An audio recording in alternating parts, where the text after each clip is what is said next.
Welcome back to another episode of the Profit Minded Business Podcast. And today we have a couple of great guests. We brought in Sapoznik of First Global Realty today because we really wanted to talk to some of the immigrants as far as some of the experiences as business owners coming over and just some of the pitfalls, successes. And we wanted to hear a little bit about Al's story as he has gone through and running his own business, been very successful. And I've known Al for a long time now. And I have a high respect for what he does, and he truly cares about his clients. Of course, we're also joined by Lynn Spencer with Killingsworth Spencer LLC, and she's also going to share a story about her family as part of the immigrant movement to America to become a business owner. So welcome, guys. Thank you so much for being here. Glad to be here. Al, tell us a little bit about your business and a little bit about your story. Well, my business is I'm a commercial real estate broker, have been for over 30 years, and I love what I do. I enjoy helping people with their business-based needs. This is the crux of it, and I got into it because part of it is I had a history in real estate with my family. My family had real estate in Florida, and some of it was commercial. And I was put in charge of that at a young age, and I enjoyed it, and that was something that I enjoyed. And as you mentioned earlier, I am an immigrant. I was born outside this country. I was actually born in Cuba, and I came to this country as a child. I was 7 years old, and we came with my mother, my sister, and I. My father was not allowed to leave because he was quote-unquote army age, so we came in spite of that, and he did eventually get out. He got out about a year and a half later, as we call it, under the table, by deceit. He deceived the visa office to believe that he was going to do one thing and he did another, but he did get out, and therefore, we're very fortunate that he did get out. And in Cuba, he was a retailer, and he came to the United States, and he became a retailer again eventually after much hard work. He opened up his own store. He eventually had 9 stores and bought some commercial real estate, and I was in charge of part of it. In fact, they used to build, he and his brothers were partners, and they used to build apartment complexes, and I was involved in that as well, in the actual construction. I started out with the broom and worked my way up a little bit. So, you start with what you got, and we came with $5 each. That's all we were allowed to bring with us, even though my father had done very well in Cuba. But Cuba kept all of it, except for $5 each, and so we came here with almost nothing. Wow. And we're very happy to say, very honored to say, that we never accepted a dollar of federal or state funds in any way. We made our own money from day one.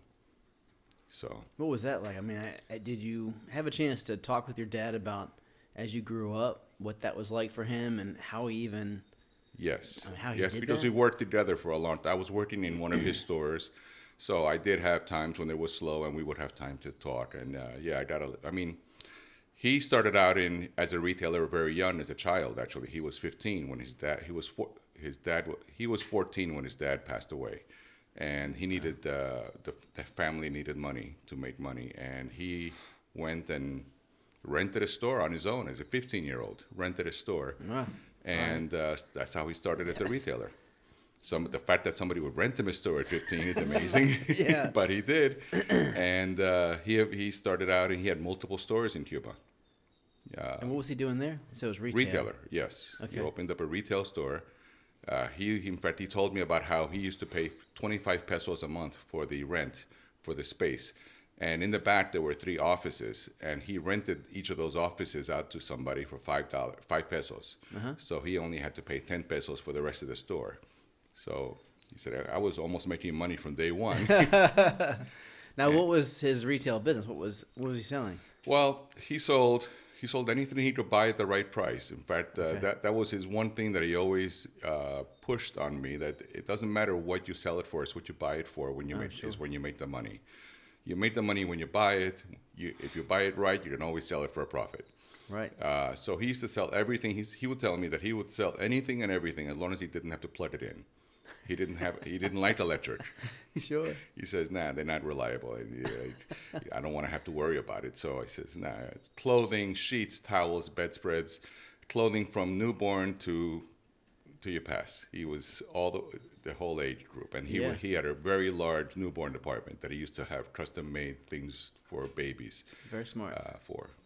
So he didn't just niche though. I mean, he had niches within a bigger store.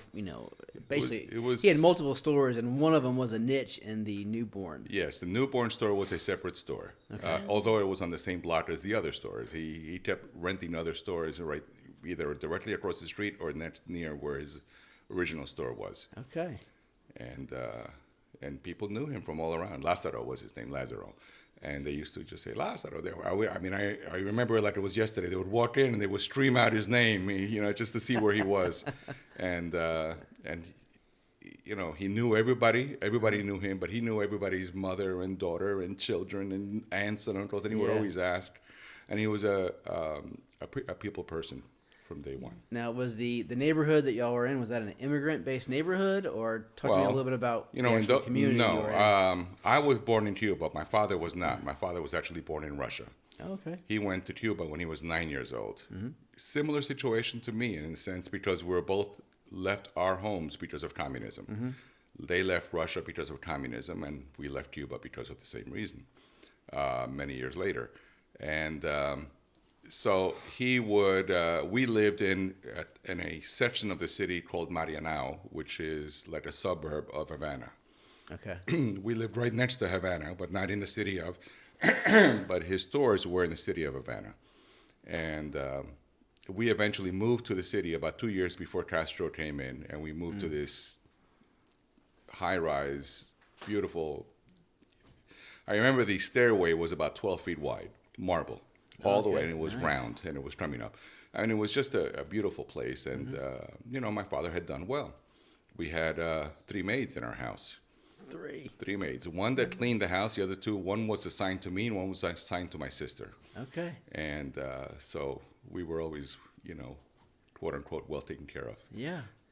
So Castro comes in, and you see the writing on the wall, so you guys get out. Your dad he came in 59. I left with my mother and my sister. I mean, I was 7. I didn't choose it. My mother said, we're leaving. Mm-hmm.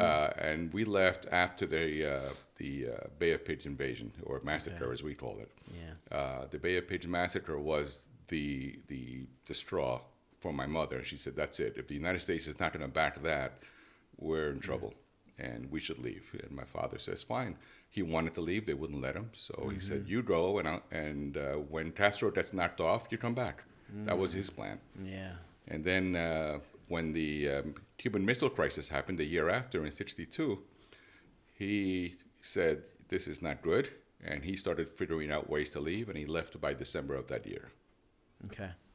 Through Jamaica. So you guys arrived here with $5. $5 each. And what did y'all do before your dad got over here? It seems like my mother went to work at a bakery. Okay. We had an aunt. My mother's sister was already living here. Okay, nice. And we moved into her apartment for about a month until my mother had some money to rent another apartment. Mm-hmm. We rented an apartment right near my aunt, one building over. And we started taking people in. Anybody who came over, they didn't have a place to stay. People would stay at our place. And it was just the way it is. You do what you got to do. Yeah. My mother worked in a bakery because it was at night, so that we could be in school during the daytime, and she would be sleeping. And when we came home, she would be awake and be with us and put us to bed. And my aunt would come over and stay while my mother went to work. Wow. Okay. So your dad comes over, and he immediately gets into figuring out how he's going to run a new business. Which he couldn't because he had no money. You're right. And so he went to work in an aluminum factory making windows and ladders. And he had never done physical labor, and he came home with his hands all cut up every night, because of the slivers of aluminum, whatever. Sure. And so he found somebody in downtown Miami who had been a store owner for many, many years, who was an older gentleman, who his store sales were declining, and he walked up to him and he made him a deal. He made him a proposal. The proposal was, I will work for you for 6 months for free. If your sales don't double in those 6 months, you don't owe me anything. But if they do double in 6 months, I'm 50% your partner. Yes. They quadrupled. Wow. Because my father had a lot of connections in New York from his retail stores in Miami, in Cuba. Okay. So all these vendors would give him merchandise open-ended with no terms. He Goes says, back "Pay me to when you he's can." making money when he buys He it. says, Not "Pay me when you sells it. can," and he Yeah. would buy odd lots. Well, he would break up the odd lots and separate them into individual items and price them accordingly and try to and sell them. He was one of the first that did like T-shirts, $3 for $4, printed T-shirts. He was in those days that was dumb. They thought. Well, he made a killing with that. He became a partner in 6 months. Yeah. And then about a year later, he bought the partner the other 50% out, and that was his first store. Okay. And then he brought his brothers in, and then they brought the store next door, and they tore the wall down in the store next door, and it Opened just it grew. up. Yeah. Yeah. All right. So what's different today from an entrepreneur trying to start a new business? Well, for one, if you're 15, they won't rent to you. Probably. Let's start with that. Number one. It just is not real world. Yeah. In those days, it was the owner of the building had built the building, and he looked at my father, who was a tall gentleman as well, and thought, well, maybe he'll do it, and if not, I'll just take the store back. Well, he did do it. He was there for the whole time. We had that store was one of his stores for the whole time we were in Cuba. So he was 15. He left when he was about 35. So about 20 years he ran that store. So, but starting here in America, Yes. he got the deal where he was the partner, and then he ended Yes. up buying him out. Yes. You experienced some of what he was doing as a business owner. What's I different was today working here? in the store. I would work on Saturdays and Sundays at the store. So yeah, I experienced all of it from day one. He would work 7 days a week for the last part of the year. From September on, it was 7 days a week because of Christmas. Okay. And Mondays and Fridays, he would close at 9 o'clock at night and then go make deliveries to the hotels for all the customers that bought a lot of stuff, because he did well, like I said. So he sold a lot of goods. And he would deliver it to their hotel rooms, to their hotels, to the lobby. And I went with him and I would deliver them.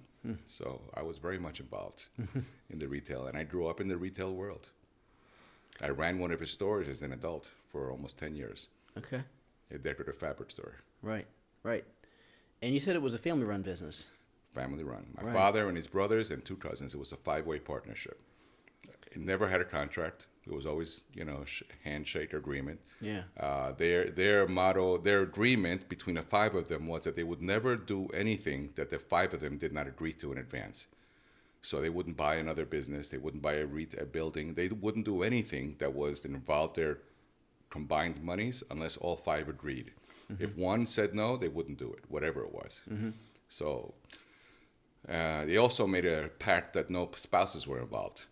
That they were not allowed to comment, not allowed to talk to other partners about anything about the business, only to your own spouse. And that kept it from being a problem for the family. At least, the spouses didn't like it, but it did Right. work well for the men. So tell me a little bit more about growing up with that. How did that family relationship develop over time? And I know it's not always easy to talk about family stuff. So just from a high level standpoint, what's it like being in a family business like that? Well, it's interesting in the sense that you are the owner of the business is also your father, or your uncle is the one who runs that business, because they each had different businesses, different stores that they ran. Different locations, basically. Yeah, but they were all on the same street. They were all on North Miami Avenue in downtown Miami. There were 5 stores. Each of them had a store. On North Miami Avenue, within the same block, just one on one side and some on the other side of the street. Did they sell different things? Yes. They sold fabrics. Yes. But My father had a department store. He sold just about everything. He started out with just fabrics in Miami because he knew that that was one of his products in Cuba. So he had a lot of vendors that sold fabric, and that's what he said. So the first store he had was just fabrics. That grew to the department store.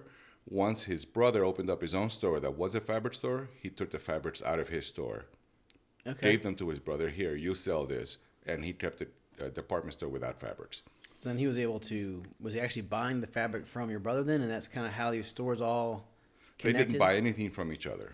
Okay. Like I said, he gave them. He gave the fabric to his brother. Okay. It was a partnership. They all owned everything. I see. So it didn't really matter whose store it was in, Right. So they just moved it around to make it more profitable for each store. Yeah. So we got the retail, and then we have the fabric. What were the other? Well, three fabric is a retail too. I mean, that was a Well, retail, that's true. fabric store. I ran, like I said, a decorative fabric store. That was Yeah. 15,000 square foot decorative fabric store that did nothing but upholstery and drapery products. Yeah. And while I was there, I also started the custom manufacturing of custom bedspreads, pillows, shams, dust ruffles, verticals, beds, headboards, you name it, I made it. If it was my fabric, and I said that was my only criteria, you had to use our fabric. I wouldn't make it with somebody else's fabric, but I would make just about anything you wanted as long as you used our fabric. And you were really successful with that. We did very well. Yeah. Are there any pitfalls that you could maybe share with us that make sense to share with us? That Well, from a You mentioned earlier problems that you might have with family. Well, Right. that department, that fabric store, the decorative fabric store, was not one my father ran. He had his own department store. I found after 7 years in that business that one of my father's cousins, which was his partner, was taking money from the business. And that money that he was taking was from the store that I was running. So he was making it look like I was not making money or not making as much money as I actually was. The problem is we had a leak, is what we call a leak, money that was not being counted for the partnership because it was going into one of their pockets. right. And I found out, and until that point, I had never taken. See, this is the one thing you do with family. I didn't take notes. I didn't keep records. I didn't keep track of how much I bought and how much I sold in the store, until I found out what he was doing. I mentioned it to my dad. He says, "Don't worry about it. We'll take care of it." Nothing was ever done. Sure. My father was Family. concerned because they owned so many properties together as a partnership that if he was to, quote unquote, try to break it up or try to do something, it would end up costing them more than what they wanted to pay, which was my eventual reason for leaving. That I could not stand to and watch while my father's partners and my father were being stolen from. Well, not only that, but I mean, just on a personal note, they were diminishing your value. Yes, as what you were doing. that value was also diminishing in my money because Yeah. every year he would cut my bonus. My bonus was based upon profit. Sure. So, so he would say we didn't make so much, so your bonus went down. So yeah, so I eventually said no, I have to go, and I gave them 6 weeks notice so I can train somebody, and I left.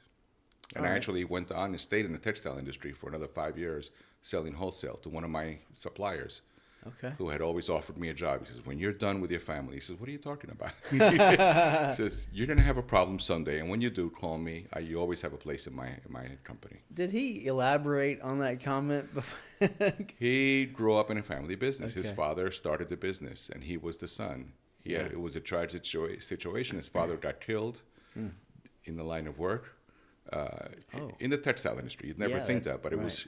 he was in a bank. He went to make a deposit in the bank, and there was a holdup while he was there, and they shot his father as an example. He was in line, and Wow. you hear, this is what happens if you don't listen. And this Wow, guy, that is tragic. who I knew him, Yeah. was killed gone, just like that. So it was a horrible situation. He took over as an 18-year-old. He took over the company. But before that, he had worked there, and he knew what it was like, with family. So he said, "When you have a problem, call me. You always have a place." And I called him, and I worked there for 5 years. And I was the international sales manager because I speak Spanish fluently. I was able to. My territory was Mexico, Costa Rica. Well, Trinidad speaks English. Venezuela. I went to Merida in Mexico. I was in Mexico 18 times a year. Okay. To sell, and we were selling textiles by container load because it was being shipped overseas. Sure. So it was 30 to 40,000 yards per sale, per customer, at a time. Otherwise, I couldn't ship it. Sure. It was too expensive to ship, in small quantities. Right. So, That's great. So now you're doing tenant-only representation when it comes to leases and property purchases. Yes. Tell us about that well, transition. for one, that is a niche business. You mentioned earlier the term niche, and the niche business in the commercial real estate, as we all should know already, is everything but residential. Everything that is land or connected to land in some way that is not for a single use residential is commercial. Multifamily is commercial because it's an investment vehicle. Sure. Retail, warehouse, office, land itself is all considered commercial. So everything is commercial. It's a very, very wide field. And I used to do everything. But as time went on, I realized that my strength is negotiating down. That's what I was trained to do as a child. Goes back you to you win when negotiate you, down, not right. up. So when I sell knowing what I paid for it. So it's always a matter of the difference between the cost and the sale price. But when I purchase, you never really know how low you can go until you try it, and a lot of it is the strength of the buyer, like myself or my client. And in tenant representation, it's also the strength of the tenant. How good the tenant is and their credit rating will also determine how much I can get them as far as free rent, lower price per square foot, take off stuff from their leases. I tend to go through leases and cross off whole paragraphs and say, no, this doesn't apply to us. We're not accepting this. And I just start with, no. The answer is no. We will pay this and we will agree to this, and then you try to add on stuff and we won't agree to it. And my clients, of course, love it, and the landlords respect me for it because they know that what I'm saying is not hurting them. It's just not applicable to my client, and it's not in their best interest. Sure. Yeah, I always like that about who you are as a businessman now, is that you really actually try to help the people that you're working with. You're not just selling properties or negotiating leases. You're really an advocate. I am that is exactly what I do. There's very few of those folks that are out there. I'm a service-oriented broker who really works for what is in my client's best interest. I could easily walk away and not fight for all these things. The easier thing is not to fight for these things, not to fight to remove the personal guarantee, not to fight to remove the auto renewal clause, not to fight to there's a million clauses in these 30, 40, 50-page leases that could be negotiated in or out of the contract. And the key thing is to understand the differences and what is most important for your client and what is in their best interest. Yeah. I want to hop over to Lynn, but I want to ask you, before we leave the subject of the family-run business, Yes. Is there something that you could share with somebody who is in a family-run business that maybe is experiencing some own trouble? Like, is there any advice that you would give to them? Well, in a family-run business, because whether the business succeeds or fails, you're still family. So you have to treat it as it is a family. The business is a side thing that is not the most important thing. So what I always kept in mind, the most important part is the family part of it, keeping that together. You don't want to argue with family in a way that would hurt the family relationship because it is family. And there's an old term that I grew up with. You can choose your friends, you can choose your neighbors, but you can't choose your family. Right. So the family is theoretically forever, and we take family very strongly. In fact, in Cuba, it was very common to have 3 generations living in one household. Sure. You don't see that in the United States so much, but that just goes back to how strong the family unit is. Right. You mentioned a couple of things that, down the road you realized were probably a negative, which was that you didn't have anything in writing. It was always handshakes. Everything was handshakes. And that there weren't records being kept. None. That were able None. to, there was no transparency. Correct. Which I fixed on my end.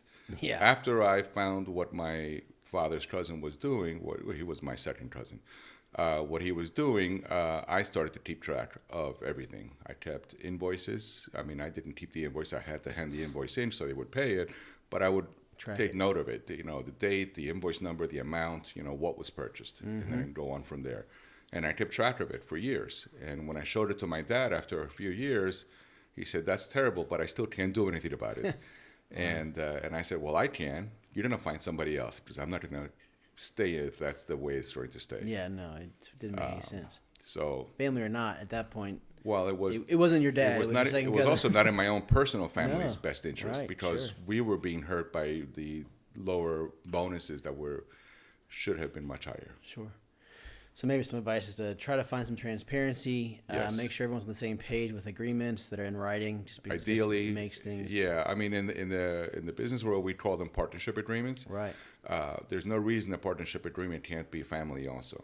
Sure. You know, because this way it spells out what is acceptable behavior. It keeps the resentment out of it. It Everyone keeps, can it keeps be personal out of understand it. it is very It clear. keeps personal. It keeps it as a business. Yeah. And so yes, it's important to have agreements in writing that everybody agrees to in advance, and then live by that. Right. Right. Thank you for that. Of course. Lynn, tell us a little bit about your experience as far as your family and being in the immigrant family that your father comes from. Well, I didn't come from Cuba. I came Yeah. from the other direction, north. I came from Canada, but I don't think about that as immigrant status at all. I'm a naturalized American, and other than saying A, and we drink, we know how to make beer up there really well. I think of Canada as much like the U.S., but it is my stepfather that was born in Italy at the time of World War II.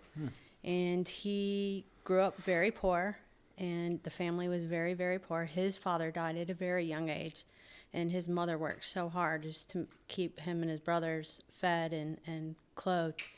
And he worked very hard as well, and he just kept hearing about the American dream, the American dream, the American dream.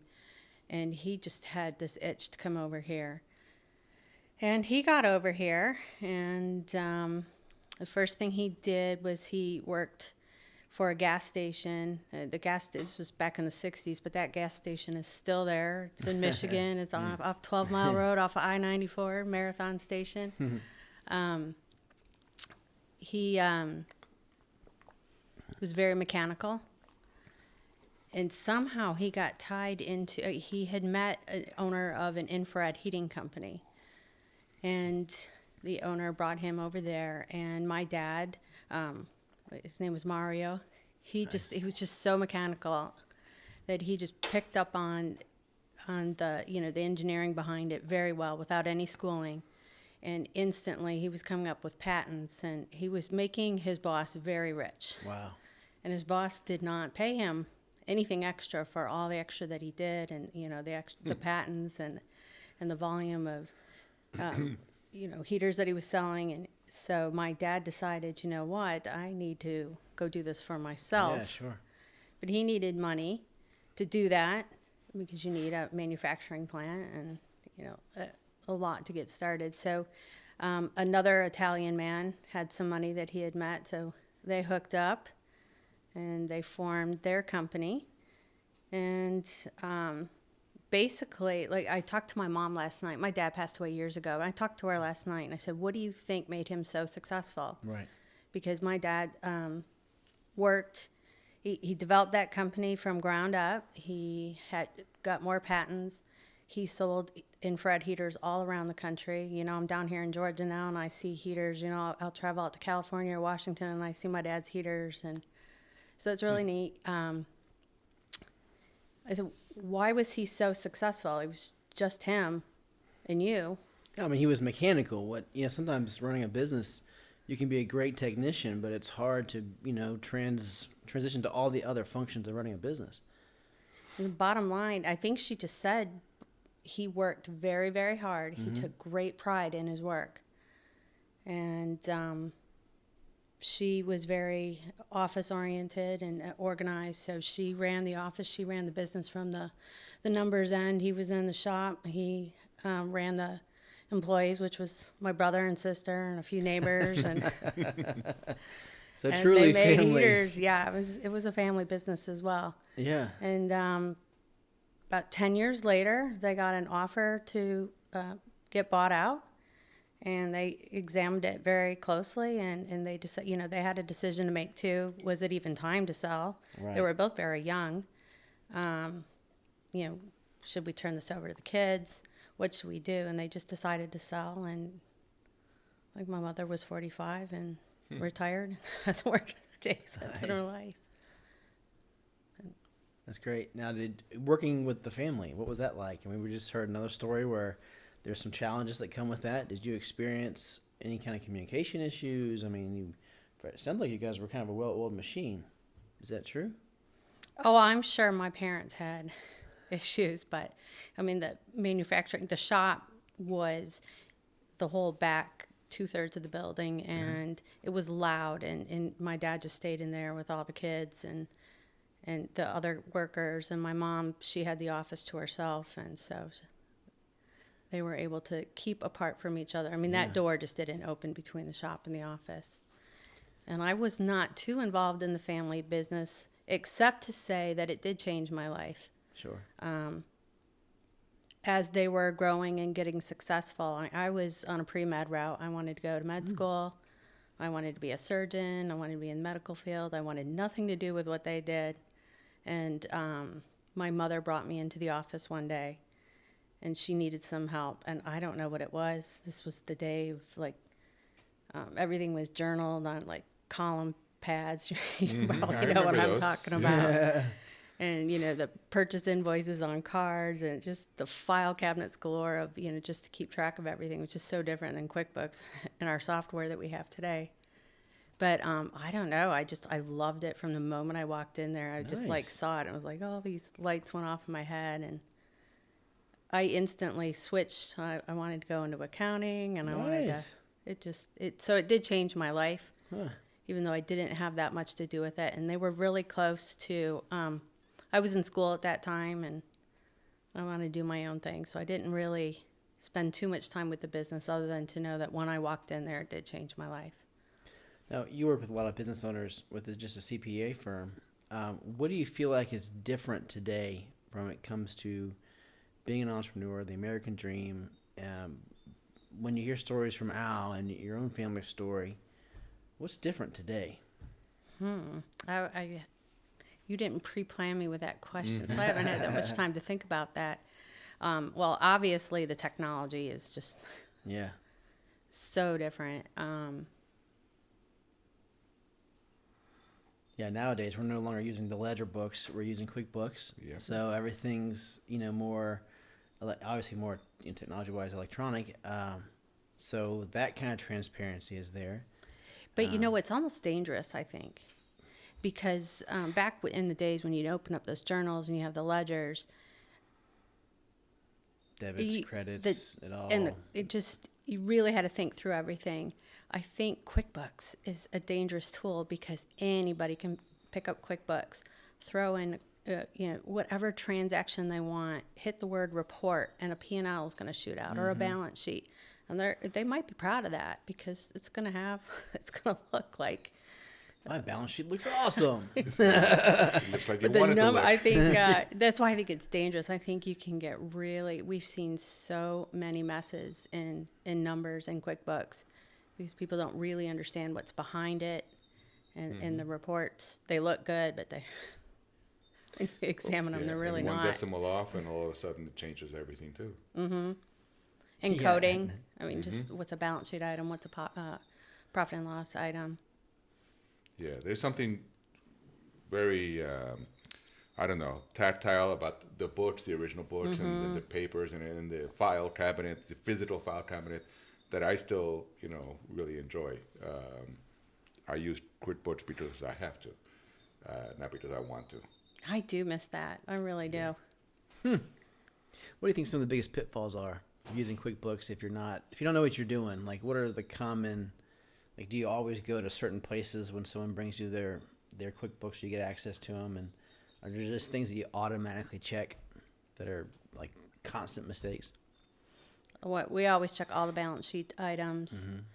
We look at the P&L because we're a tax firm, and we are primarily for small business owners. We know that which businesses should have about what in revenues, what in telephone expenses. So we can kind of look real quickly and just see if they're out of order with other businesses in that same industry. But we verified everything on that balance sheet.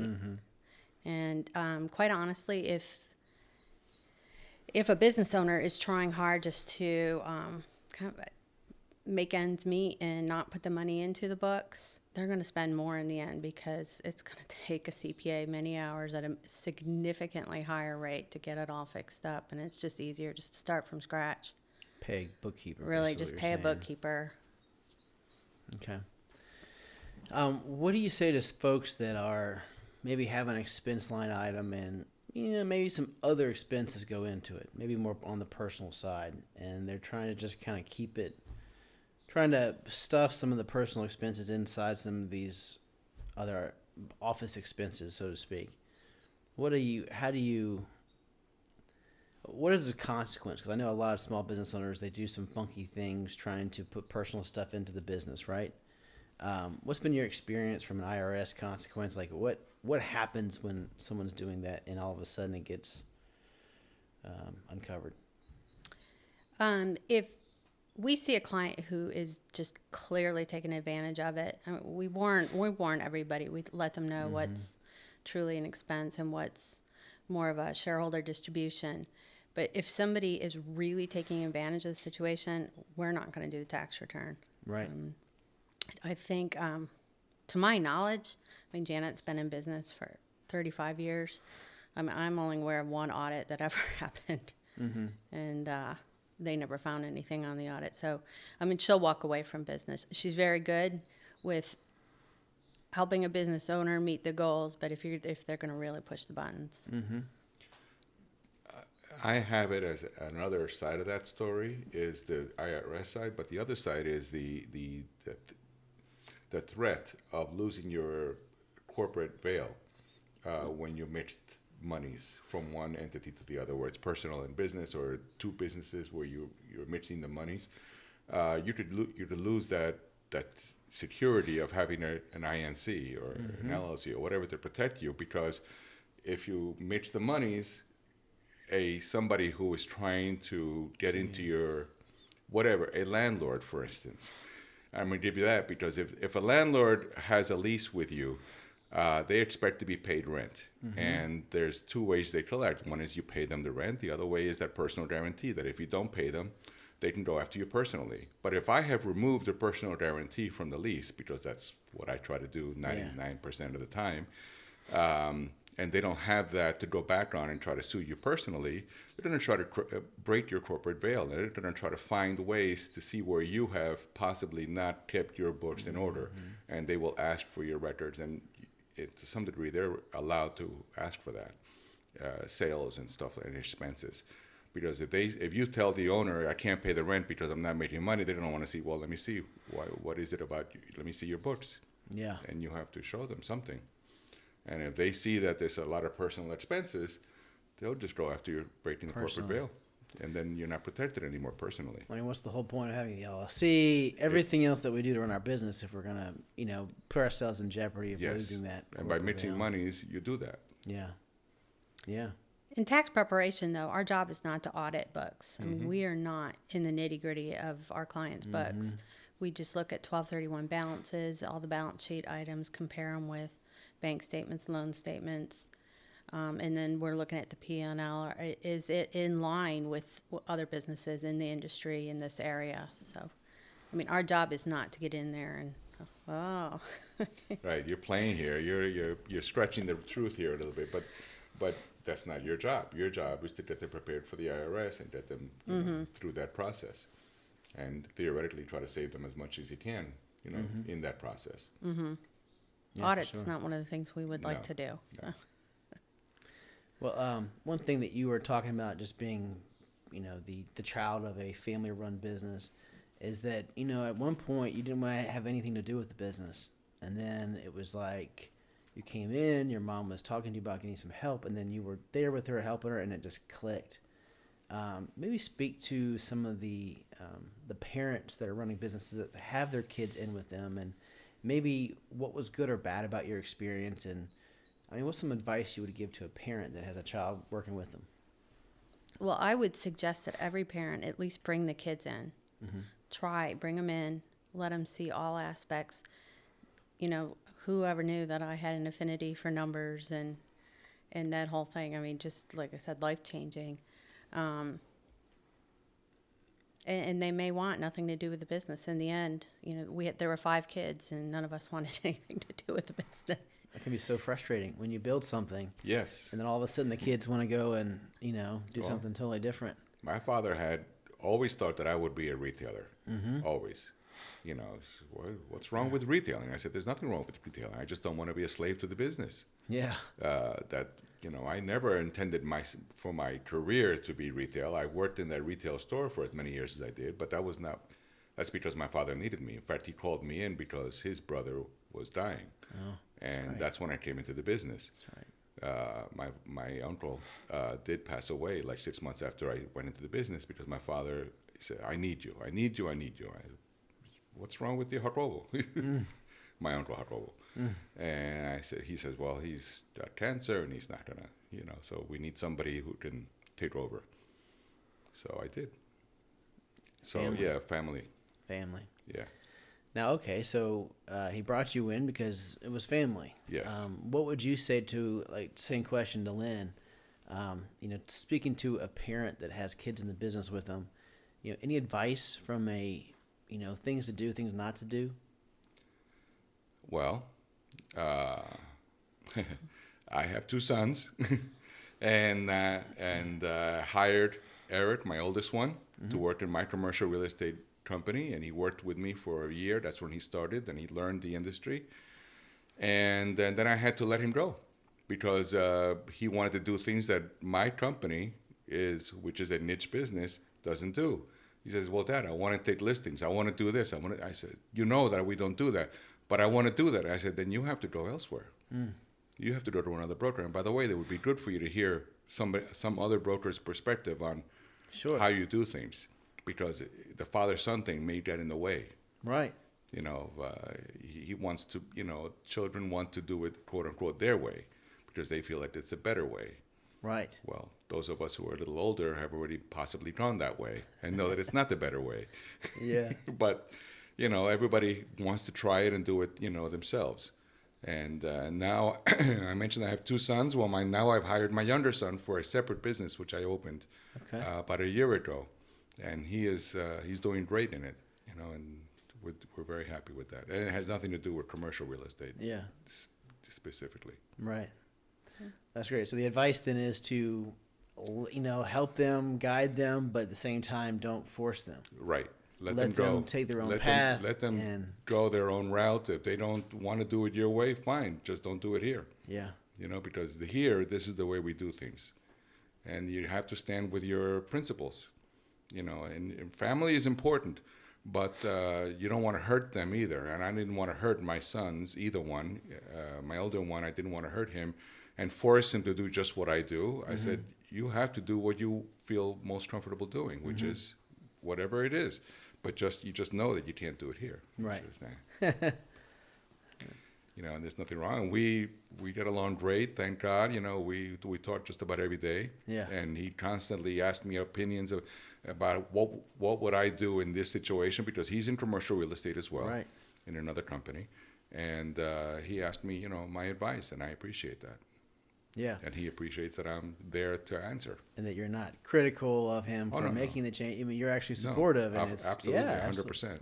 That's great. Yeah, it's tough. My father is with Edward Jones, and so that's where I got started. Right. Was working with him, and I really enjoyed it. Ended up going a different direction, but it's tough when you're working with family, and we didn't really have any issues, so to speak. But he was also very supportive, and it's like, even though a different direction was where I ended up, just super supportive, and I think that just goes so far to keep that relationship tight. And it also allows us to fall back on what we've learned from them without any hesitation. Sometimes there's a pride issue if there's a disagreement or a conflict involved with it. But being able to come back to you and ask advice, it just makes him so much stronger as a person, Yes. as a one day a father, and everything else. Yes. That's great. Lynn, any other thoughts on that? It sounds like you have just a ton of experience within the family unit. Well, and that has actually trickled down into the business now. Both of my kids are working with me. Yep. And, I think it works really well. I'm very busy. I'm probably OCD worker or a workaholic.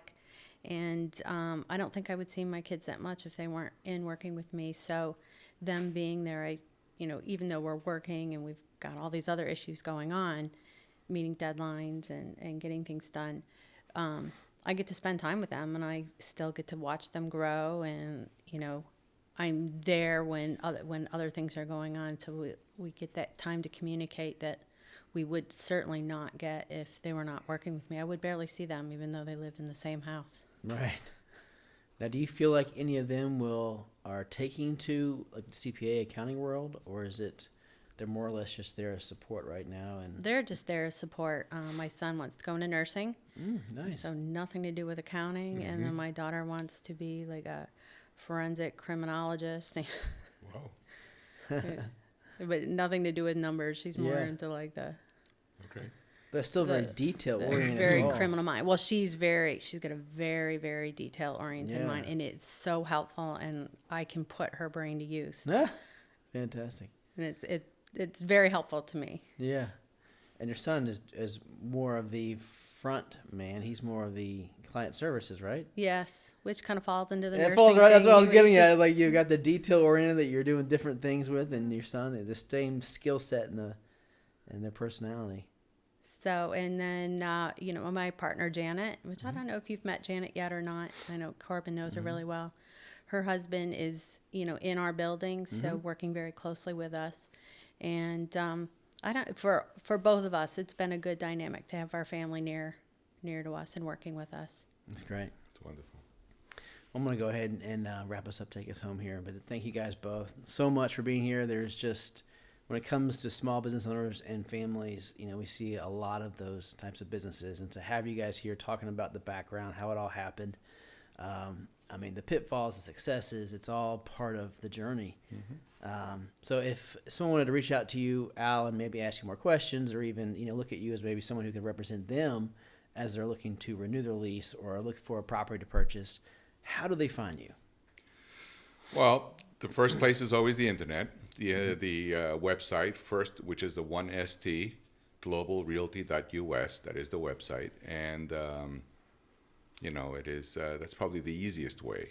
My last name is not the easiest thing. Sapoznik is not the easiest thing to find. You'd have to first figure out how to spell it. You may want to spell it. I made a misspelling at one point. Sapoznik, Sapoznik, and if you are able to type it right, you'll find me, because there's no other Sapozniks other than my son's. In Georgia. So. And we'll post this out for LinkedIn so they can find you on LinkedIn. Okay, great. Yes, I am on LinkedIn. So just reach out. Feel free to reach out to Al. He's fantastic at what he does, and he's an advocate. So yeah, and I am called Al in English, but my name is Alberto, and so you'll find me as Alberto. Oh, Alberto nice. Sapoznik. Okay. Great. And Lynn, tell us how they can reach out and find you guys. You can the internet. Our website is www.killingsworthspencerllc.com, or you can call us anytime. We're always there. 770-552-8286. Great. And I'm Corbin Cook, your host with S&B Strategy Consultants, and also a partner with the Exilium Group. Thank you so much. You can find us here at theprofitmindedbusiness.com or any one of our LinkedIn profiles. Thanks so much for joining us, guys. Hope you have a great week. Bye-bye. Bye-bye.